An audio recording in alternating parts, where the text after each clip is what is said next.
तो स्टूडेंट चलिए क्रिएट करते हैं हमारा हमारा पहला प्रोग्राम जो कि होगा हेलो वर्ल्ड प्रोग्राम हमारे इस पहले लेक्चर का। तो उसके हम लोग क्या करेंगे, एक फाइल बनाएंगे हेलो, वो आप कोई भी नाम दे सकते हैं। अब यहाँ पे इस चीज का आपका ध्यान रखना है, भैया सी प्लस प्लस का जो एक्सटेंशन होता है वो होता है CPP, ये आपको ध्यान रखना है। अब यहाँ मैं जो कुछ भी लिखूंगा उसको मैं एक एक करके उसको मैं एक्सप्लेन करता चलूंगा, ताकि आप लोगों को कोड अच्छे से समझ में आ जाए, आप लोगों को एनालाइज करने में कोई भी दिक्कत ना आए। तो कैसे आप चेक करें कि हाँ भैया मेरा कोड सही है कि गलत है, वो सब मैं आपको बताऊंगा। मैं यहाँ लिखूंगा हैश इंक्लूड। अब हैश इंक्लूड क्या होता है? हैश इंक्लूड एक तरीके का ऐसा समझ लीजिए, एक ऐसा ऐसा फंक्शन है, एक ऐसा कीवर्ड है हमारे C++ का जो हमें हेल्प करता है फाइल्स को बाहर इनबिल्ट जो कंपाइलर जो वहां जो बनाया गया, जो इनबिल्ट जो कंपाइलर हम लोग जो इंस्टॉल किया है उसमें से एक्सट्रैक्ट करके वो फाइल को हमारे प्रोग्राम में इंक्लूड करना, ताकि ताकि हमारे जो वर्किंग जैसे ताकि हमारे जो काम है वो आसान हो। जैसे हम लोग आपने देखा होगा पाइथन में हम लोग क्या करते हैं, इंपोर्ट के जरिए हम लोग फाइल्स को इंपोर्ट करें ताकि हमारे प्रोग्राम्स इजीली काम करें, इजीली बन जाएं, ताकि कोई भी जो भी दिक्कतें आती हैं, प्रोग्राम्स कई बार एरर खाते हैं तो वो ना, है ना। तो वो ऐसे हम लोग यहाँ पे हैश इंक्लूड हम लोग यहाँ यूज करने वाले हैं आईओ स्ट्रीम का। आईओ स्ट्रीम एक फाइल जिसका यूज किया था इनपुट आउटपुट को परफॉर्म करने के लिए। अब हम यहाँ पे क्या करेंगे, मेन चीज बनाएंगे जो हमारा होगा मेन इंट मेन। ये जो मेन फाइल होती है इसी का पूरा पूरा काम होगा, यही से सारी चीजें काम की जाती है। यहाँ तक तो आपका जो भी है ये आपका पूरा फाइल इम्पोर्टिंग का पूरा पार्ट है। लेकिन मैं आपको कमेंट करता हूँ कि भैया ये फाइल इम्पोर्टिंग का पूरा पार्ट है। फाइल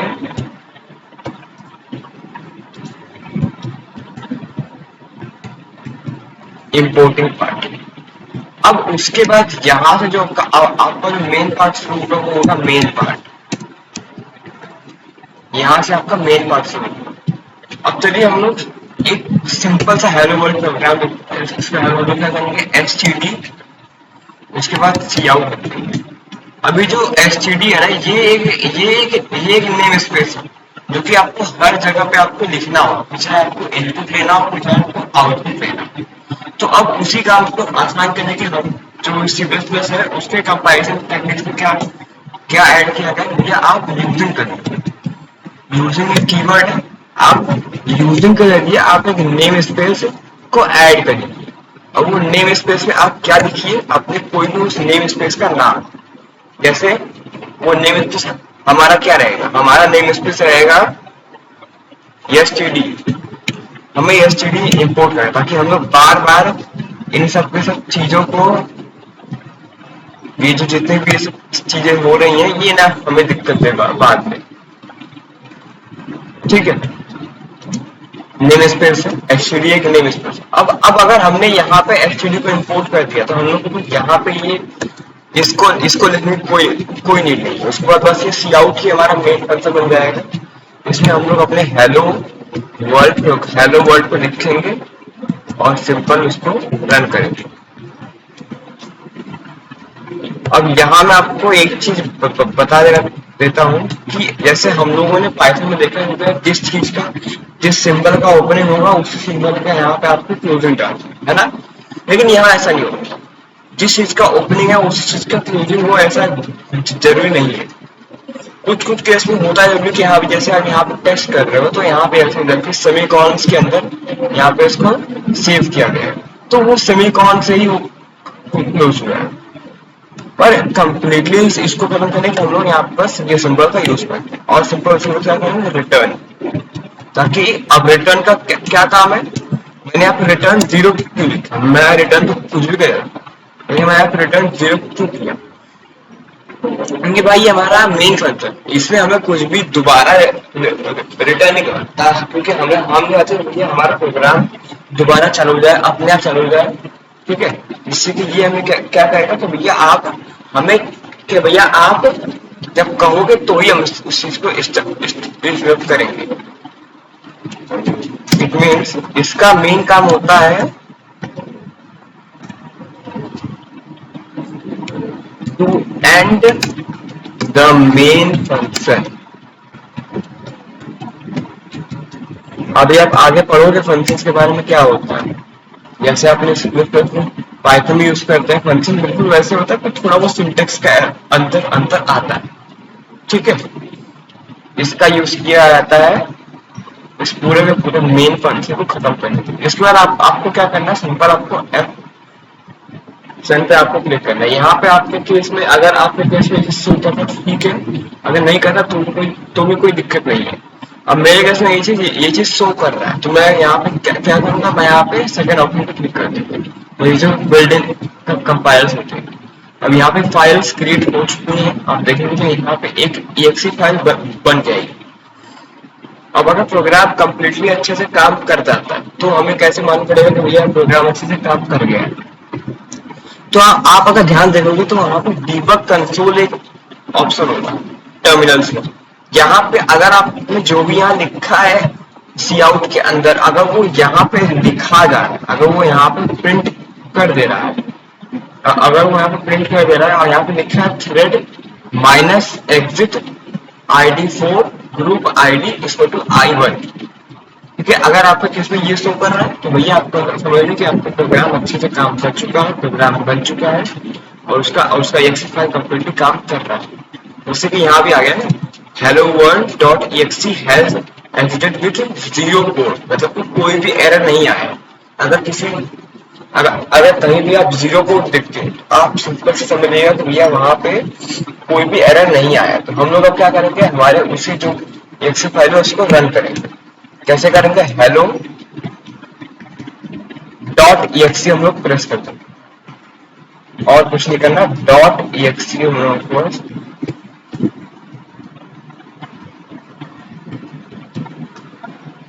hello डॉट exe इसको रन करेंगे। एंटर करते ही देखिए हेलो वर्ल्ड जो हम लोगों ने प्रिंट करवाने के लिए यूज किया था वही यहाँ पे प्रिंट हो चुका है। चलिए अब समझते हैं कि भैया ये जो कंप्लीट ये जो पूरा प्रोग्राम है ये आखिर काम कैसे किया, आखिर कंप्यूटर को आखिर हमारा जो प्रोग्राम है ये जो C++ है उसने कैसे पाइथन में इसको कन्वर्ट कर दिया। सो स्टूडेंट्स चलिए समझते हैं, हमने जो हमारा जो hello.cpp प्रोग्राम जो हम लोगों ने जो क्रिएट किया था, आखिर में वो हमारे प्रोग्राम में वो आखिर में वो काम किया कैसे, ठीक है, आखिर में वो हमारे जो फाइल्स हैं उनको कन्वर्ट कैसे कर दिया है ये exe फाइल्स में। हम लोग इसके बारे में अच्छे समझेंगे पूरी डिटेल में, ठीक है। अब जब हम लोगों ने जब ये hello.cpp फाइल जब हमने बनाई तो इसको बोलते हैं सोर्स कोड, एक ऐसा कोड जिसके अंदर हमारे सोर्स फाइल इनपुट होते हैं।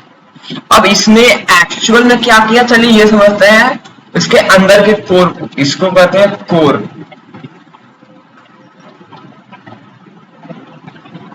इसको कहते हैं कोर, ठीक है। अब चलिए समझते हैं कि भैया आखिर में जो प्रोग्राम है उसने आखिर में उसको कैसे कन्वर्ट कर दिया, ठीक है।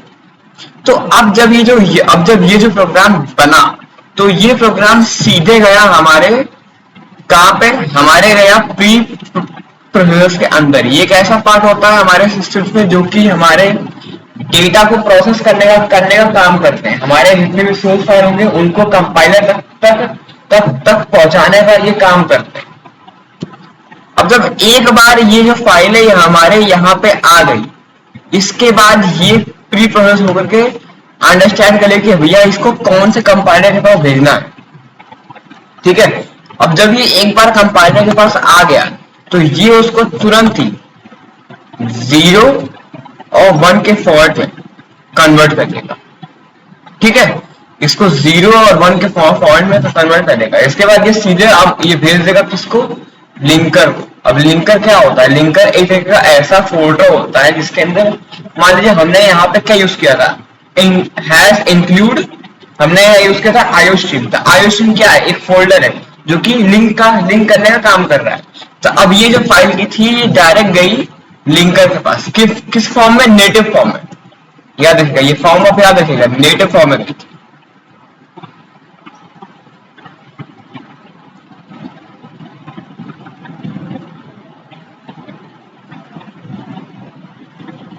ये गई थी नेटिव फॉर्म में एक। अब ये क्या होता है, ये होता है बाइनरी फॉर्म, ये होता है 0-1 का फॉर्म। इस फॉर्म में ये कंपाइलर के पास, कंपाइलर से यहाँ पे लिंकर के पास गई। अब लिंकर से जैसे ही चेक करें कि हाँ भैया कौन कौन से इसको भैया कौन कौन से मॉड्यूल चाहिए, कौन कौन से इसको मॉड्यूल से इसको इनपुट करना है, वो इनपुट हो जाने के बाद ये इसको डायरेक्ट ही exe फाइल में कन्वर्ट कर देगी। exe फाइल, या तो फिर अगर आप मैक यूज करें तो उसमें आपका होगा डॉट आउट फाइल, ठीक है। तो ये अब ये जो हेलो वर्ल्ड का ये जो सीपीपी प्रोग्राम था, ये लिंकर से होकर के कहाँ आ गया, एग्जीक्यूटिव फॉर्म में। और ये किस फॉर्म में आ गया, हेलो डॉट exe फॉर्म में आ चुका है। अब जब ये एक बार हमारे इस फॉर्म में आ गया तो अब भैया वहां से देखो तुम्हारा पास 0-1 का कोड तुम्हारा बन गया। तो अब ये जो 0-1 का ये जो पूरा जो कोड बना है, अब यही हमारा सिस्टम रन कर सकता है। तो अब हमारा सिस्टम है वो रन करेगा। अब चलिए देखते हैं एक्चुअल में जो C++ था, ये जो इसने जो exe फाइल बनाया, एक्चुअल में वो दिखता कैसा है, वो एक्चुअल में कैसा है, मतलब अगर हम लोग उसको एग्जीक्यूट करना चाहें तो क्या वो हमसे एग्जीक्यूट होगा। चलिए उसको समझते हैं। मैंने यहाँ पे VS कोड खोल लिया, मैं यहाँ पे exe फाइल पे आऊंगा। अब यहाँ दिखा रहा है भैया अब ये लिखा रहा है, the file not displayed in the text editor because it is neither binary use and unsupported text coding. And ये इसको एन कोडिंग के जरिए एनक्रिप्ट कर दिया गया है कि हमारे ये जो कंपाइलर है इसने क्या किया है, इसको एनक्रिप्ट कर दिया। अगर मैं इसको ओपन एनी में कर दूं तो ये देखिए यहाँ पे कुछ ऐसे कोड्स आपको लिखे हुए मिलेंगे जो कि आपको कभी समझ में नहीं आने वाले, क्योंकि ये एक्चुअल में तो यहाँ पे दिख रहे हैं पर ये एक्चुअल में ये नहीं है। मुझे एक्चुअल में यहाँ से नल लिखा गया है, ये एक्चुअल में नल नहीं है, ये हमारा है 0-1 का फॉर्मेट है, ठीक है। ये एक्चुअल में हमारा है 0-1 का फॉर्मेट। अब चलिए समझते हैं कि हमारे, अब चलिए अब हम लोग आपको मिलेंगे सीधे हमारे नेक्स्ट लेक्चर में, जो कि होगा आपका इनपुट आउटपुट प्रोसेसिंग के काम के, ठीक है ना। चलिए मिलते हैं आपसे नेक्स्ट वीडियो में, तब तक के लिए keep learning and keep watching. Thank you for watching and subscribe to the channel.